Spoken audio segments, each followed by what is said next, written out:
Aka 40 litli obyektimizni bitirdik. 4 kunda 4 kishi montaj qilib bo'ldik. Hop, fasadimizga ponni fasadni birlarga sim tortdik. Hop, darvozamizga rojerga montaj qildik. Rojer qo'yiladi.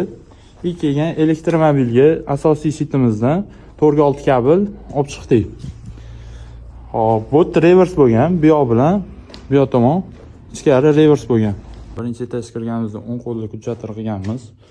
Tagida rozetkasi bor, televizor, chap tomonda oshxona bo'lgan. Oshxonaning ham har bittasiga o'ziga alohida jitdan pitani kelgan. Texnikadagi domofon, spanli zal bo'lgan. Hop, zinamizda hammasi bittada yonadigan podsetka bo'lgan, 12 voltli bu. Blok pitanasini zinan tagiga qo'yib yuboramiz. Shitimiz ham birinchida shiti ham zinan tagida botdi. Hop, zinamizda revers bo'lgan, 1-2. Bizda chap qo'lda kulchatirimiz bo'lgan. Bu zina reversi, kalidorli reversi bo'lgan. O'ng tomonimizga shitimizni mo'ljallaganmiz.